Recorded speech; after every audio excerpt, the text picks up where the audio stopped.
Mengikut Yesus keputusanku, mengikut Yesus keputusanku, mengikut Yesus keputusanku. Ku tak ingkar, ku tak ingkar. Shalom saudara-saudari terkasih dalam Kristus. Roti hidup hari ini terambil dari Matius pasal 3 ayat ke-15. Demikian firman Tuhan. Lalu Yesus menjawab, katanya kepadanya, biarlah hal itu terjadi, karena demikianlah sepatutnya kita menggenapkan seluruh kehendak Allah. Dan Yohanes pun menurutinya.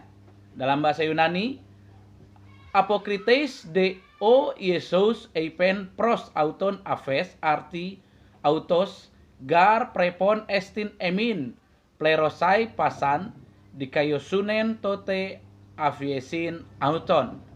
Ada kata yang menarik dalam bahasa Indonesia, dikatakan Yesus katakan biarlah, dan lalu Yohanes pun menurutinya. Nah, di dalam bahasa Yunani ini menggunakan kata dasar yang sama.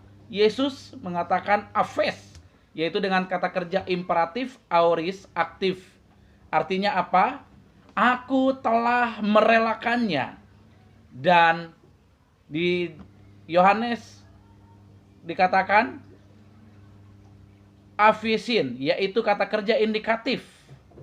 Kini aktif orang ketiga.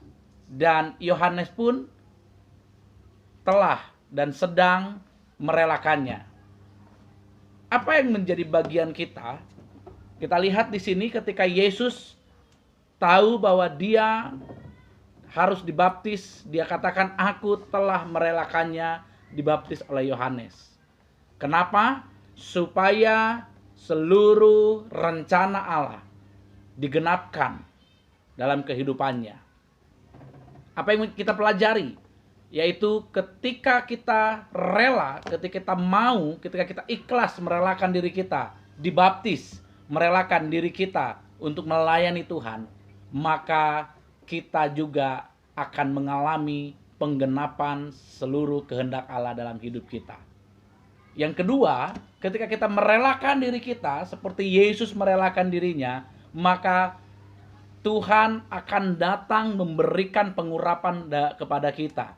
Setelah Yesus keluar dari air, dikatakan ada roh Allah turun seperti burung merpati dan ke atas Yesus. Artinya apa? Pengurapan Tuhan itu turun kepada Yesus. Ketika kita merelakan diri kita, pengurapan itu turun kepada diri kita.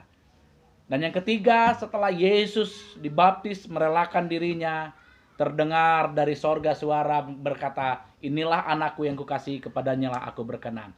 Dan bagian kita ketika kita merelakan diri kita, mengikhlaskan diri kita, maka Allah pun mengatakan dari sorga, inilah anakku yang kukasihi, kepadanya lah aku berkenan. Hari ini ketika engkau mendengarkan firman Tuhan, ketika engkau harus bertobat, ketika engkau harus menyerahkan dirimu untuk dibaptis, ketika engkau harus menyerahkan dirimu untuk melayani Tuhan, relakanlah supaya rencana Allah digenapi dalam hidupmu, supaya engkau menerima dan mengalami pengurapan daripada Tuhan. Dan yang ketiga, supaya engkau mendapatkan perkenanan daripada Tuhan. Tuhan Yesus memberkati. Shalom. Demikian roti hidup hari ini. Tuhan Yesus memberkati. Haleluya.